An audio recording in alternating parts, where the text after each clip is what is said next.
Okay, and that looks like, according to the button in the bottom left-hand corner of my screen, that we are live for the last couple of seconds. So hello, everyone. I have no idea how many viewers we have online today because we're trying a new application called Crowdcast, which apparently allows us to stream both within the application and also to Facebook Live and other channels as well. So it'll be interesting to see how this develops over time. But because it's a new application, I would ask you to please bear with me today. I'm finding my way after a couple of days of exploring the application, and it's, yeah, pretty intuitive. Anyway, the purpose of today is to have a conversation about the power of MOJO for social good, about empowering people and giving them a voice. And this is part of a series of chats that I'll be doing on a monthly basis for the next few months anyway. We'll see how it goes as part of the Thomson Foundation Journalism Now platform. I would love you to be involved. Over here on the right-hand side on my screen, I don't know where it is on your screen, there is a chat panel. So I see that we have a number of people joined us already. Joseph, Iago, Patricia, and Phyllis, Mike, and Hussam are all online. So I'm going to say verbally hello to all of you. As we go through the chat, we'll periodically look over here to see if there's any questions being fired at our two guests. And I'll do my best to make sure that we actually respond to you. Hi, Len. Thanks for joining the chat as well. So without further ado, because I think, let's keep this moving along nice and swiftly. In my screen, just up there, is Eleanor Mannion. And I'm going to invite Eleanor straight into the main screen, if this works. Yay, look, it works. Hey, Eleanor. Hi, Glenn. Can everyone just confirm for me at this point if you can hear both me and Eleanor over there? That would be really useful, just so we know. Yes, fantastic, great. So no more faffing around, let's get straight into it. So for those who are on the stream, and they probably actually, to be perfectly honest, I recognize a lot of those names. They're probably all MOJO people from the conference background, but you spoke at MOJO Con 3 2 years ago, and at the time you were talking a lot about your documentary. But for those who don't know you, can you give us a little bit of who you are, what you do, and how you got to where you are? In like 30 seconds, under no pressure. Okay. Yeah, no worries. I work in Hteit, the public service broadcaster in Ireland. And in 2014, I trained up with yourself and Philip Bromwell as a mobile journalist. And since then, I filmed and directed a 1-hour TV documentary called The Collectors for RTE1. And it was filmed in 4K on an iPhone 6s Plus. And RTE was first broadcaster in Europe to broadcast a documentary made that way. And since then, I've continued on with the mobile journalism, and I'm part now of the digital first team within the RTE newsroom with Philip Bromwell, making content bespoke for our online and social platforms, and then also repurposing those stories for television as well. Okay, very good. So let's tease it, because this is the meat of this story, isn't it? Really, this idea of the digital first team. Yeah. Is there a difference between the type of stories that the digital first team do and what might be featured, say, in the first half of the typical evening news bulletin? Yeah, so anyone who knows how a newsroom works knows that, like, usually there's a morning conference, there's a diary, there's there's a home list planning the events of the day. Our stories are off diary, so we're looking for things that aren't happening in the main with the main events. We use programs like Crowdcast to monitor what's going on in social media. We've lists of interesting topics that we are interested in, like homelessness, LGBT rights, various charities, youth groups, and we monitor their social media to see what they're talking about. So our stories tend to be off diary, human interest. They tend to be from one person's personalized, from one person's point of view, and that person is the face of maybe a bigger problem or issue or something that's happening in Ireland today. So, for example, this week we've published a story about a 14-year-old girl, Claudia, who has a very rare skin condition called epidermolysis bullosa, and she talks about how she lives with that skin condition. My colleague Jimmy Beattie published a story about children with disabilities who play Zimmer frame football, and that has done extremely well for us this week in terms of viewership, but also audience engagement across Twitter and Facebook and Instagram. Okay, so are those the three core platforms that you're publishing to? Twitter, Facebook, and Instagram is the core market? Yeah, they're the key. We obviously do an article for the website. We publish to Twitter, we publish to Facebook, we publish to Instagram. Either just a 1 minute square. We have done vertical series which we put on to Instagram TV as well. But mainly we publish. We can publish square to Instagram, or we can do an Instagram story of the day around our story. But as I said, a lot of times our stories are repurposed for television as well, for our main news bulletins. Okay, so let's dip into what is kind of unique about the Digital First team. Sue just asked there, we're not on Snapchat, no, Sue. Is that just because you don't like Snapchat? I don't like Snapchat. I don't mind saying that out loud. But is that because you don't like Snapchat, or because you just feel that the audience, based on metrics and blah blah blah, the audience is just not there for this content, or what? Corporately, we just haven't engaged as a newsroom. We just haven't engaged with Snapchat yet, and there was talk of doing it. And then our Instagram account, we put a lot of work into. Our Instagram and our social media editors put a lot of work into increasing the engagement that we get on Instagram, and that has been extremely successful. So that's where we're pooling our resources to at the moment. Yeah. Okay, so let's talk a little bit about the production methodology, because I know how you do, because I used to work for RTE. If you don't know what my background is, I probably should have said that at the start, instead of being arrogant and just assuming you know who I am. But anyway, never mind, plenty of time for that later. So yeah, talk to us about the production methodology and what's different about it from traditional news gathering. Yeah, it can be quite complicated, but I mean, and you have to think it through, because when you're delivering to various platforms, you have to think about what that platform needs and how they need it. So, for example, myself and Philip worked on a series called Post to the Pope, because Pope Francis came to visit Ireland there recently. And it was the first time a Pope has come to visit Ireland since 1979. And in 1979, it was a huge deal, and half the population ended up being called John Paul. I'm exaggerating slightly, but it was a huge deal. But since then, Ireland has changed greatly. So there was kind of a huge interest in how this Pope's visit would be received. So myself and Philip Bramwell worked on a series of vertical videos for our social platforms. So we delivered them vertical to Instagram TV, to Facebook, to Twitter, and to YouTube.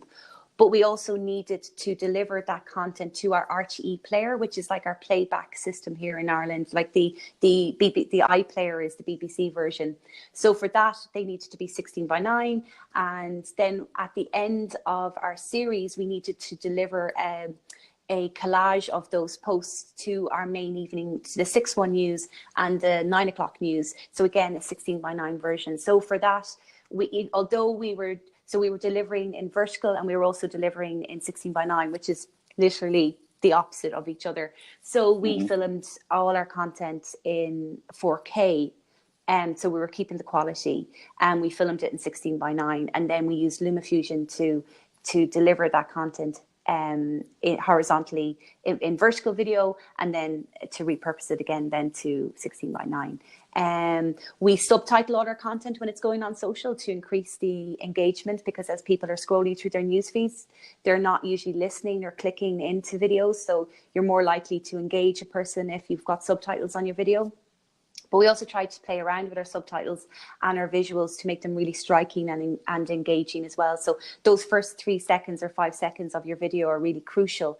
So we usually have a really strong kind of opening image that maybe only lasts a few frames if the person hasn't autoplay switched on, with this really strong title that kind of engages the audience. And then again, within the first 5 seconds of the video, we really try to hook them in with strong visuals, and both in terms of our pictures, but also in terms of our graphics and how we word our stories. Yeah, so I'm trying to think. We use music, and which isn't generally used on TV news bulletins. And we generally look for younger people as well, because the platforms that we're delivering to generally have a younger audience. And a lot of times we use what we call eye direct, where the person is speaking to the lens of the camera, which generally you're used to people talking to the invisible reporter off screen, but we get them to engage with the audience down the lens, which again adds into our workflow. If we know, if beforehand at the planning meeting, the 6-1 news editor says, I'm definitely interested in Eleanor's story for the 6, then I know that I have to shoot my interview 2 ways, so that I can get the person to look down the barrel of the lens, but I might throw a couple of questions where I get them to look at me. So when it goes on TV, then it's the classic TV interview shot. And then for my social video, it's that shot. Straight down the lens. Yeah. Okay. Yeah. So what I think is really interesting by when you describe all that is that you didn't even mention the fact that you do everything on mobile. Oh no, I because didn't. I guess sorry, it's just second nature now. It's just a given. I know it's a MOJO chat, but you know, sorry. Since I left RT, I've been in quite a few organizations, and it is still the exception. Yeah, so we myself and my team, we all use iPhones. We're standardized on iPhones and RTE, so we use iPhones to film. We use our iPhones to edit. We do have one iPad Pro which we use for the finer details of editing, so that is really great for.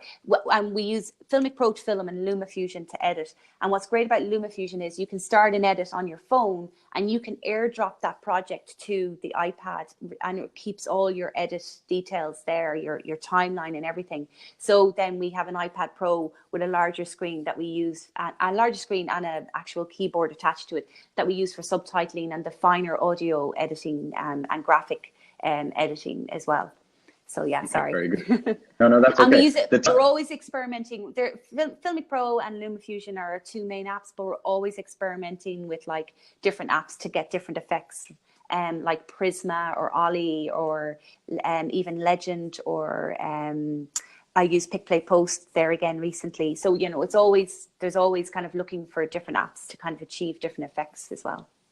Yeah. I'm just noticing the questions over here on the right-hand side of my screen. Don't know where it is for you guys, but Phyllis, the Edinburgh Reporter, said, do you put subtitles on all your video formats? And Sue asked, what about using a second camera to adjust for eye lines? So you record the interview both head-on and off-center to basically do your look-off screen shot. I think adding a second camera would just complicate it. It's very easy to just have the person, you've them set up, you've their beautifully framed interview shot on one camera.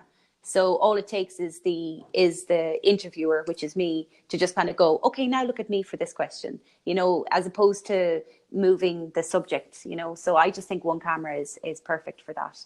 Okay. And there's no need to overcomplicate it.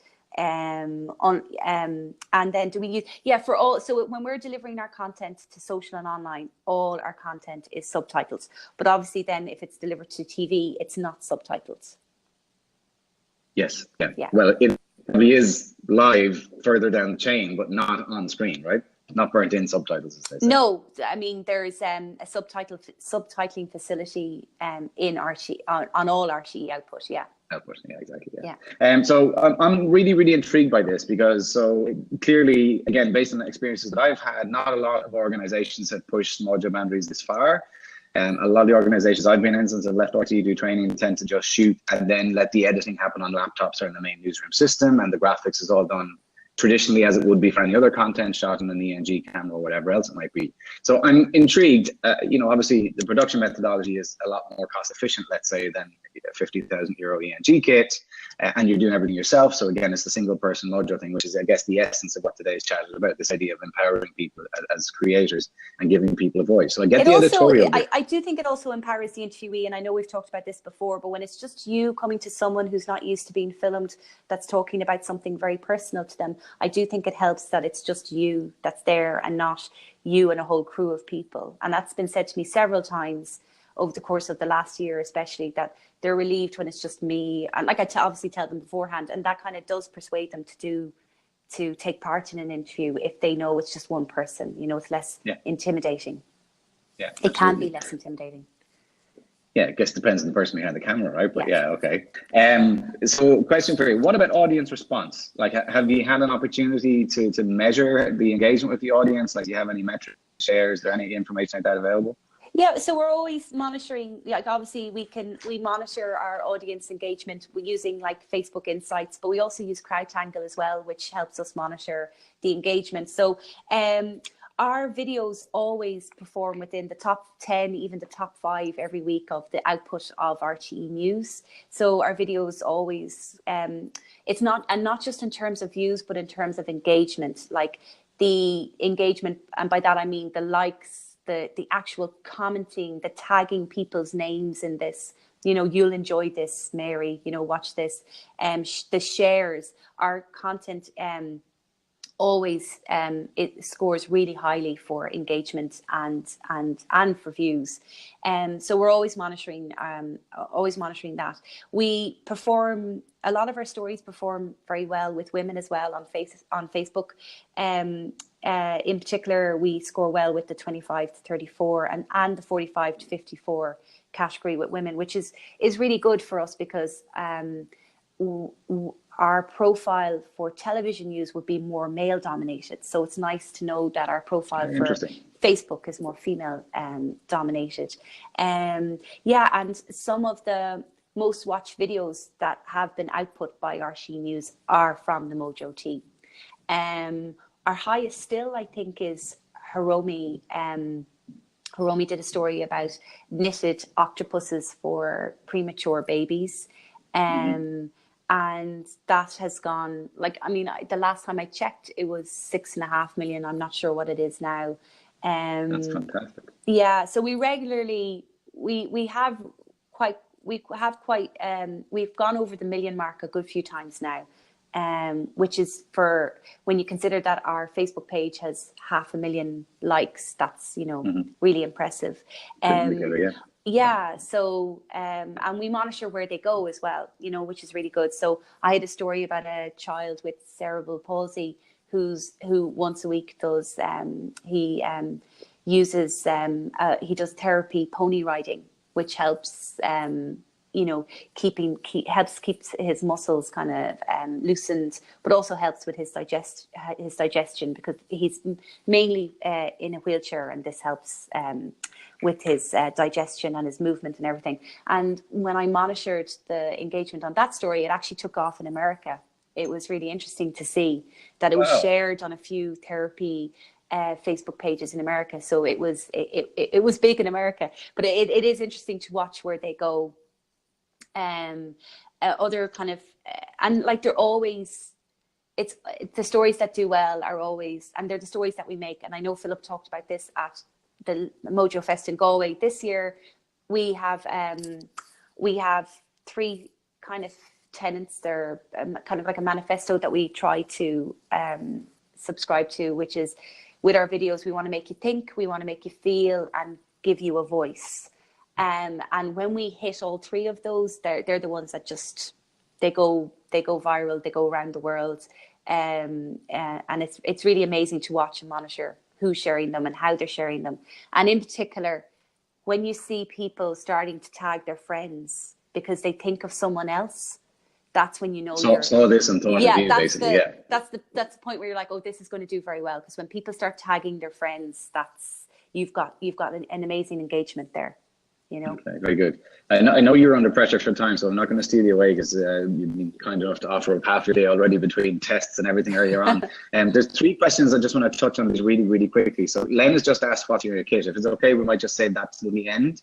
Yeah. Patricia asked, are you causing the competition to experiment with MOJO, or are they still skeptical? And Phyllis asked, are you using Luma to extract audio only too? I guess what she means, are you using and that the does recording happen, and put it on radio? Yeah, and I have done that with a couple of my reports that have gone onto our morning radio program here in the RTÉ newsroom. And I would just use the extract audio as well. Yeah, that's a very good point. What about the competition question? Are you causing the competition to experiment with MOJO? Are you causing the competition to experiment with MOJO, or are they still skeptical? Are they responding? They hear this, you know, how the audience is responding to MOJO and RT. Has anyone upped the ante? No, I think the last year, myself and my team have done amazing work, and we have had amazing successes and stories that have really resonated. So I think the skepticism is well and truly gone, you know. I have had stories that I have, you know, delivered to social, bespoke for social, done an Instagram story, written an article, and then that story has appeared on every single television bulletin that day. And when I mean every single one, I mean I had one in particular about sleeping bags being recovered from a music festival that were being washed by a charity and then being redistributed to the homeless. So it was a really nice story where something kind of negative where people had just abandoned their sleeping bags and there was a lot of waste at this music festival. The music festival allowed charities to go in and recover the sleeping bags and wash them and reuse them for the homeless. And that story was on, the 1, the 6, the 9, and the bulletin that went out after the Late Late Show, which is a huge rated bulletin at midnight as well. And when you're delivering those kind of stories, like the amount of response that we get from our colleagues here in the newsroom. So no, I don't think I think the skepticism is not there. It's no longer an issue. Okay, so what I might do is, as a comment there from Jane at the end saying, can you link to some of your content? Perhaps Sure. That's how we'll address Len's question about the kit as well, because I know at one stage Philip tweeted an image of the now standard MOJO kits that you're using as part of the Digital First team. So again, I'm watching the clock. It is 12:20. So I have a final question for you, which is, I think what you've achieved to date is fantastic. Has there been any discussion about future plans about expanding the program or giving more resources or? Well, we're kind of, so I suppose we're engaged, like I think RTE has really taken notice of our content as well. And we're kind of finding ourselves more and more engaging, not just with teams within the newsroom, but with teams outside the newsroom, but still within RTE. So, so it's kind of exciting. Like we're collaborating with digital and we're collaborating with current affairs a lot more as well. So we have, the last couple of big pictures that, Big Picture is a documentary that our current affairs department make, and it's usually all about trying to start a conversation about something important. So the last one was about youth mental health services in Ireland. So the documentary goes on is broadcast on the Thursday night, but every day in the run up that week they try to have content across all of RTE about that issue, and we've been brought in on those big pictures, and we're being brought in again on the next one even more so. So the next one is about gender equality, and we're being asked to kind of deliver content around that as well. So more and more we're kind of collaborating with different projects in RTE. So yeah. Okay. Well, listen, it did. I think it's a fantastic achievement. I am biased. I used to work for RTE for 20 years. A lot of people know that, but at the same time, I think what you guys have achieved is phenomenal, and you definitely are pioneers in the space and deserve due credit for that. I'm just going to give a quick shout out to your Twitter account. So if people want to follow you, we can do that. And also they'll probably barrage you with questions, so you can thank me for that later. At the same time, Sara Hteit is in Istanbul, and I'm just going to invite her in the conversation. I know you have to go, Eleanor, because you're going on to, you said an award ceremony, is that right? That's right. Are you getting an award? Well, we're hoping to, fingers crossed, we're hoping to get an award for Post to the Pope, which I just explained about earlier. So yeah. Yes. Yeah. Very nice. Okay, great. So we'll let you know. Yeah, please do. And there's Sara. Hi, Sara. Hi, how are you? Bye. So Eleanor's leaving us. Okay, great. Well, listen, really appreciate your time, Eleanor. Thanks a million for joining the chat. And hello to you, Sara. Hi, how are you, Glen? Great, now thanks. Listen, so what I'd like to do to kick off is to give you a chance basically to introduce yourself to the audience. And there's about 46 people, I think, online at the moment. And this will be available for catch up with YouTube and Facebook and Crowdcast afterwards. So tell us a little bit about yourself. Hi, how are you? I'm Sara Hteit. I'm video journalist and MOJO trainer. I usually train Syrian refugees in Lebanon and outside Lebanon. Currently, I'm in Istanbul to train them on photo story. I started MOJO since and a year and a half, like that, after attending a lot of workshops with the DW Academy in Lebanon. And I started last year to train in camps in Beirut, in South Lebanon, and in North Lebanon also with the Syrian refugees. And we work for Syrian refugees to let them speak and speak using their mobile, using their photos, and let the world hear their stories where they are. Okay, I think you just answered the entire 20-minute discussion in one answer. What do we talk about now? No, joking. Okay, first of all, for those who don't know who DW Academy are, I know you're freelance, but could you just explain a little bit about Deutsche Welle and their operations basically in the Middle East? Yeah, usually DW Academy, they are interested in helping refugees and people who doesn't have any, like they don't have anything to do. It's not anything like they are coming from war and they are living in bad condition in Lebanon. So they decide to have this training in Lebanon, to train Lebanese people or journalists usually, and then to let them train the Syrian refugees all over the camps and with other NGOs, local NGOs and international NGOs.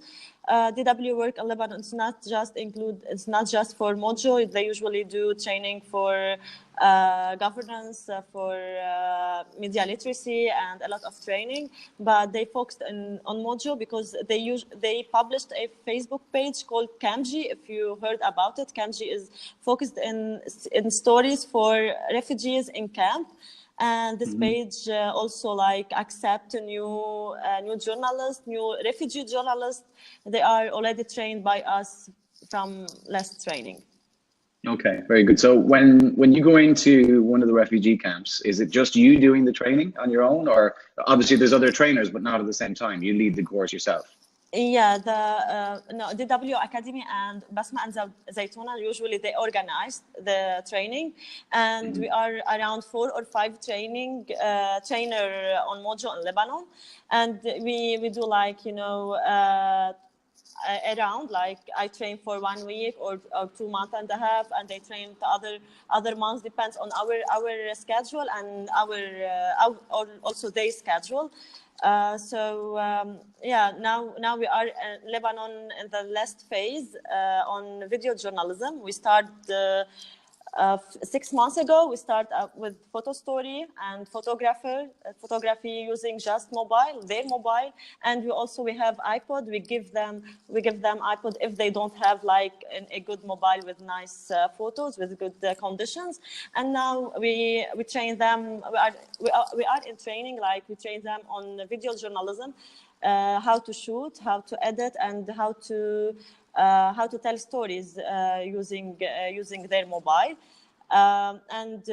Yeah, what we are doing now is like we are in storytelling phase. You know, like mobile journalism, like it's like video journalism. You cannot like shoot any story just because you have the mobile. You have to do a treatment, to choose your protagonist, to do everything about story. It's like video journalism. It's not like another thing. So yeah, we are now in the, I guess it's in the hardest phase in training because storytelling is really hard. So now, yeah, we are training them on storytelling, and then they are going to shoot their final story to be published online. Where the story will be published? The story will be published in a blog. We already published a blog for them. It's called Mobile Journalism Camps or something like that. Maybe I can share with you the page later, but it's in Arabic. Yeah, please do. You can share. There's a link here. Yeah. But it's in Arabic. This blog, Basma and Zaytuna and Deutsche Welle decide to have this blog to archive everything that we work with refugees, and also they can use later if they want to promote their work, if they want to like apply for any job opportunity later. So it's like an opportunity to them to let the other we are here and we do this kind of work, and this is our work, and you can see our work whenever you are. Okay, very good. I'm just wondering, would you have any idea how many people have been trained as part of this program? How many people? We have like 3 phases this year, and each phase, like we have 10. Wait, I have to count it. Like That's 10, okay. 10. It's 20 in Tripoli and 14 in Beirut. The first phase, like around 20, 40, 50, and 60. Each phase around 60 participants. Each phase has got 60 participants. Wow. And okay. we have 3 phases. Okay. And now so 180 people. And now in Beirut, it's the biggest class ever. I trained. It's around 25 participants. Right. Wow. That's a big class. Yeah, 25 participants. Like when I went to the training and they told me, this is our last chance. Please let them be here because it's overloaded, 25 and with 2 trainers. So we accept to have 25. Just we know that maybe we don't have any other opportunity to them. They can be here even if we are like 25. They can learn, they can shoot, and they can know how to use their mobile to tell stories. And what's the feedback like, or what has the feedback been like from the participants? Like, do they see it as just something to buy their time, or is it something they really see as a pipeline to, you know, as you said, maybe they see it as a way to get a job? Or yeah, they are really interesting in this training. They are really enjoying everything. You know, they are enjoying storytelling. They are enjoying the 5-shot, the editing. And they are really happy to be with us and to learn more, you know, because they don't have any other options. Even in Lebanon, I don't know if you know the situation of Syrian refugees in Lebanon, also the refugees, also Palestinian refugees. So they are living in very bad conditions, and it's really hard to them to find job, and also it's really hard to them to go school and university. And this is opportunity to them to learn and to like let them like be exist or do something in a place that maybe our place, our country, doesn't let them to do what they want. Yeah, I get it. You told me, we did a quick tech rehearsal before we came on air to make sure that the system worked and everything. So you mentioned when we were chatting off air that you're in Istanbul at the moment and you're doing a separate project in Istanbul, is that right? Yeah, my work is in Istanbul, is also with the Syrian refugees. I train them on photojournalism using the usual camera, not mobile, but it's same aims, same. So yeah, I was here like one month before, and I trained around 10 participants, 10 Syrian refugees on photojournalism, and also I shared a web page about the work. About my last work, I can share with you later. Then after the nice feedback from the participant and from the donor, we decided to do another workshop here at the same place in Sultan Bailey. It's a region. It's for where the Syrian refugees are live. Like the most popularity is here. So we are now in the last days of my training here with the 11 participants. From Syria. They are living here in Istanbul. You know, my participants here, they are not going to school because they have a lot of issues that they have to work. They have to help their family. So they are around 15 years old and 21, 22 years old. They are not going to school, and now they are attending my training for 2 weeks. And we already like had a photo walk last week, and tomorrow we are going to a nice place also to have a photo walk together to shoot stories about Syrian refugees, about Istanbul, and to have their photos and to publish their photos on photo exhibition on 9th of November. If you would like to join us in Istanbul on 9th November, that would be really nice. I think I might be in Qatar, but thanks for the invite. Yeah. Yeah, so that will be a good opportunity to them. And, you know, I heard from them, like, we are very happy here. Now we feel like we exist. We can do something. We can talk with people very well. We can introduce ourselves. So the training about photography or mobile journalism is not just like giving them a technique and that's it. Like it's prepare them to be productive in life, to have a career later, to think about their future in a nice way, even if they are living in very bad condition and escape from war. Yeah, well, you know, the whole essence of the conference for the last 5th year now, the whole essence has been this idea of giving a voice to the voiceless. It's a tagline that Al Jazeera has been using for years. But for me, that's the essence of MOJO. We have an interesting question down here from Marcel Mohammed. I think it's MOJO journalism is still weak, even among Lebanese journalists. How do you plan to encourage the Lebanese journalists as well to develop their MOJO skills? So I guess what he's referring to is not refugees, but basically mainstream journalists. What are your thoughts? Yeah, I guess in Lebanon, it's really hard. Still in Lebanon, we have the conflict between digital media and traditional media. So we are a little bit late. So it's a long, it's a long way to convince or to let the journalist work on MOJO. But I guess we have a new journalist. I guess Marcel, one of them, like they want to learn MOJO. They want to learn mobile journalism. To them, before the institution and the big TV station in Lebanon. So that we hope to do with you, with our journalists in Lebanon, to work together on MOJO and mobile journalism to build this community in Lebanon and together.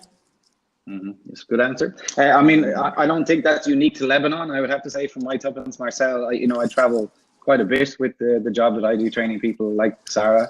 And a lot of the mainstream broadcasters are still very, very slow to move away from the traditional production methodology. This is something that I touched on briefly with Eleanor.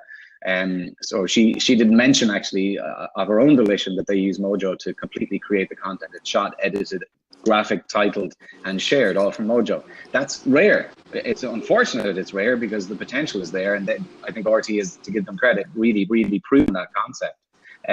But having worked with a lot of other broadcasters, like, I think part of it is driven by a kind of reticence to abandon what is perceived as technical quality. I don't think the audience care, but that's my own tuppence. And I used to be a broadcast engineer, just for the record. And then the second part of it is, I think it's often in big organizations, it's union resistance to change as well.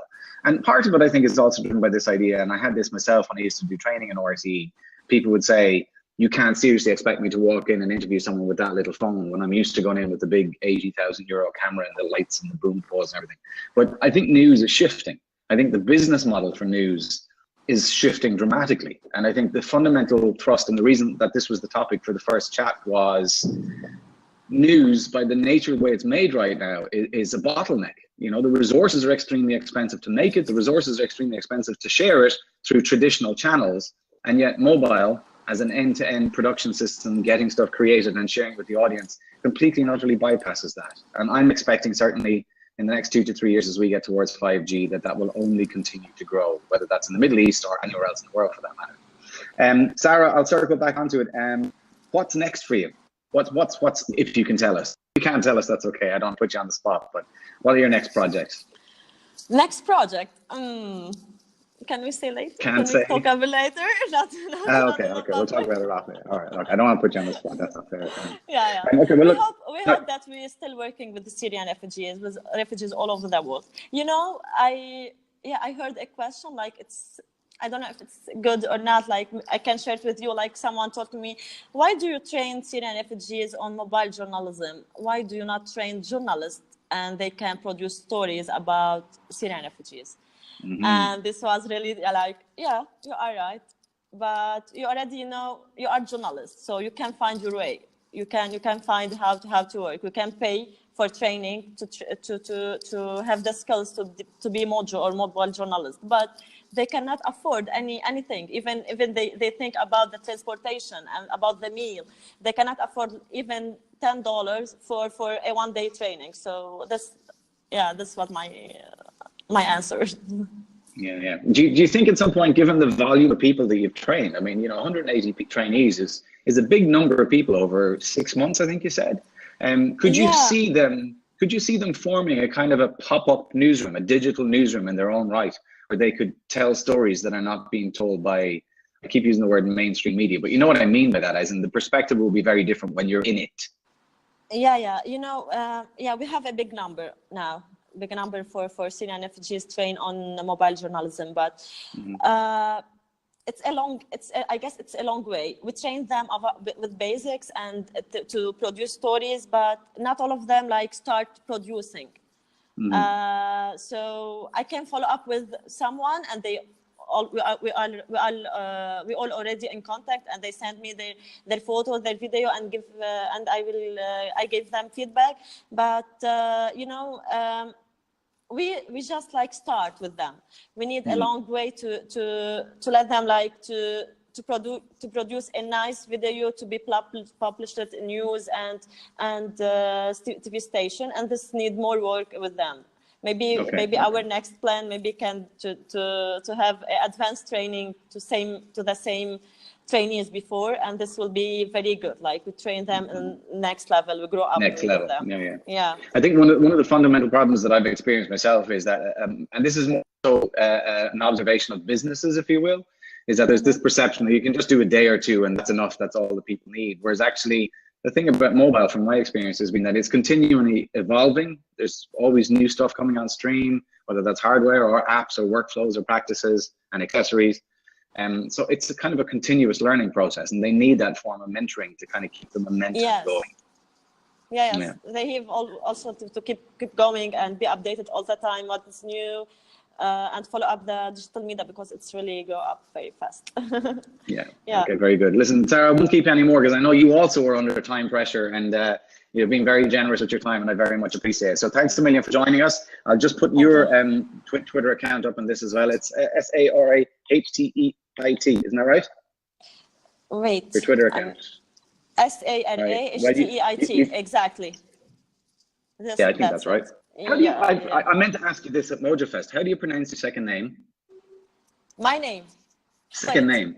Hteit. Say it again. Hteit. Hteit. Hteit. Hteit. Yeah, perfect. Hey, This okay, one. there you go. I don't know how many different attempts I've made it. I got it wrong every time. So thank you for clarifying. That's great. Okay, listen, I'll let you go. Thanks a million for joining the chat, Sara. Very much appreciate it. Hope to see you soon. Thank you. Bye-bye. Okay, bye. Okay, so it's coming up to 12:40. I did create a poll. I don't know if you can see that. It should be on your screen somewhere if you want to dip into it at all. A couple of people have also bumped in their questions. What about a second camera phone? We got that one. Do you know any good examples of radio stations that use MOJO for creating audio and video content? That's a very interesting and timely question, because I'm literally just back from doing a couple of training courses with radio stations here in Ireland. And this is pretty much the discussion that everyone is having. Is the audio from mobile journalism when you're shooting video good enough for broadcast on radio? And my answer is twofold. The first thing is, I would not recommend anyone just use the audio off the microphones that come on your smartphone, and I mean that for iOS or Android. There's a huge range of microphones available on the market that will plug into your phone, either through the Lightning adapter or the USB-C adapter. There's more planned for this year that I can't talk about, but I'm privy to. And basically, those microphones are coming from all the big professional brands, the likes of Shure and Sennheiser and others. And ultimately, you can get broadcast quality sound on a phone. If you were to look at the evolution of MOJO over the last 6, 7, 8 years, I mean, BBC Radio, to give them credit, and RT, from my experience, to give them credit, NRK also, they were all very early adopters into mobile journalism. And it was radio that went first. It was radio reporters that were recording audio documentaries and audio packages on their phones using a limited selection of microphones at the time, whereas we're far more, we have far more choice now. And the second thing is that, like, if you use a professional video app, and I'll name check a few here, but you know where I'm going with this, basically, the likes of Filmic Pro or Mavis or whatever it might be, those apps can sample at 48 kilohertz. That's above CD quality, more than good enough, technically more than good enough for broadcast on radio. And at the same time, it's all about using the same awareness, being mindful of the right microphone for the right situation, and being able to make sure that you're aware of ambient sound and noise that might compromise the sound, just as you would if you were doing it as a radio package. So that would be my personal reply. And Francesco just said, which is the role of the audio in your video language? Don't you think that with wireless mics, everything changed? Not too sure I 100% get that question, Francesco, to be honest. Which is the role of audio in your video language? I think it might be related to the same question above. I think wireless mics are great because they free you up to get away from the camera, although there's a paradox in that as well, which is that wireless mics are great when you have a VJ camera or a broadcasting NG camera, because you also have a 30x zoom lens, whereas I'm sure that one of the sole remaining limitations of MOJO is zoom. A lot of the newer phones obviously have 2 cameras. Those cameras can have up to 2, maybe 4 times zoom, but that's it. But at the end of the day, wireless mics, yeah, they bring a lot of advantages, but so far those wireless mics are also substantially more expensive than a lot of the wired solutions. I think the Bluetooth stuff that's coming on stream, like the Sennheiser memory mic and the what's it called, the Insta mic, and a few others like that, I think those are bringing some interesting propositions into the market based on price point and functionality. If they can get over the issue with live streaming, I think that would be a huge step forward for MOJO. But I started a thread recently on Twitter, and Twan Speerts from the Netherlands commented on it, where he basically said that he had seen a prototype of a Boya wireless microphone system that was 2 channels.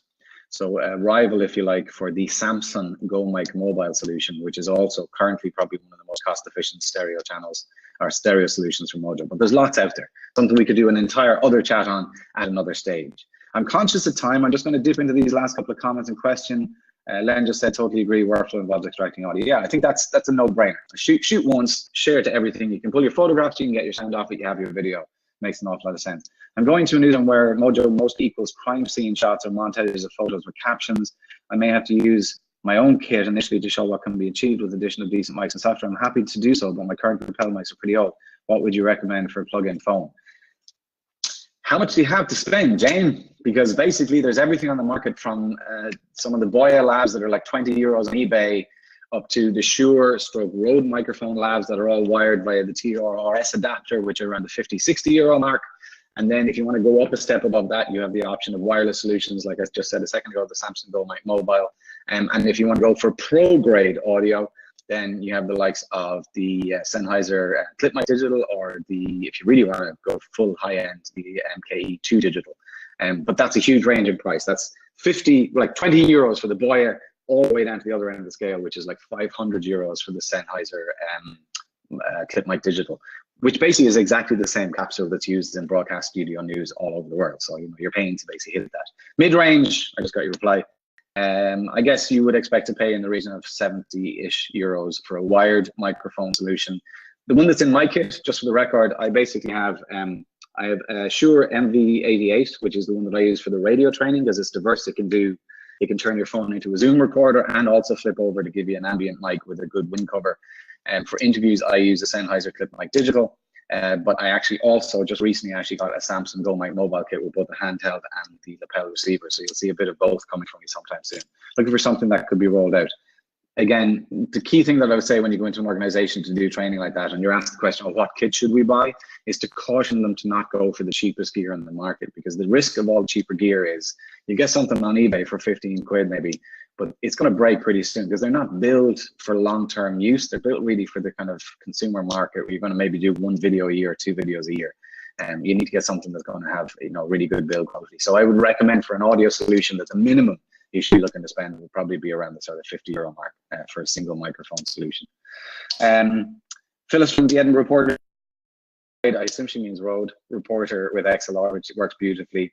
And not all of you do. Yeah, so the Rode Reporter, yes, Rode, I think the adapter, which is the iXLR, which will go into an XLR microphone, basically, I think it's about 140 euros. Very popular with a lot of the radio journalists I know who want to preserve their original handheld reporter mic and just need a bridge to go from XLR into the Lightning adapter. At some stage, we could sit down and do a good deep dive on technical aspects of one of these chats. There's quite a few people we could dip into who are in the development of both hardware and software who might be interesting to hear from. But I want to wrap this month's one up for now. We may also look at the idea of doing these on a fortnightly basis if they start to take off and if people are interested in hearing more. I'm interested in your suggestions for what we do next. So thanks for joining and participating in the conversation, to everyone who's commented and contributed questions. The next one of these will be, I guess, in 3 or 4 weeks time, date to be confirmed, and will be published by Thomson Foundation. In the interim, I should really do a quick plug, because obviously this conversation is part of the Thomson Foundation Journalism Now e-learning platform. I have a couple of courses up there at the moment, which I'm actually in the middle of updating, so they may go offline for a little while, but they'll be back soon. But if you're interested in learning more about those, there is a call to action button on my screen. It's just there. Not too sure where it is on your screen, but that should give you access to a special discounted code to get on any of the courses that are currently live. And if you haven't already found the link, it's thomsonfoundation.org/e-learning. And you can get more information about all the different courses that are online. That's it from me for this one. Again, thanks a million for joining in. I hope you found the Crowdcast application pretty good quality. I know there was a little bit of digital breakup on both the interviews. That's probably more to do with bandwidth than anything to do with the platform, but I was quite happy with it from my end. So I'll be interested to do the playback. And someone asked earlier on, is the playback? Yes, it is. The beauty of Crowdcast is not only is it streaming on the Crowdcast platform natively, it's on Facebook and also on YouTube. And all of those recordings should be available for catch up later. I'll just need to double check that with Sara Lone, who is in the group of people that are online at the moment. Sara is the social media manager and basically technical guru in the Thomson Foundation. So Sara might be able to comment on that if she's still online. Anyway, enough from me for now. Thanks a million for joining in. I hope you have a fantastic weekend. And if you celebrate it, a fantastic Samhain or Halloween. And I will see you in a few weeks' time. Bye for now. How do I hang up? Oh, I saw it.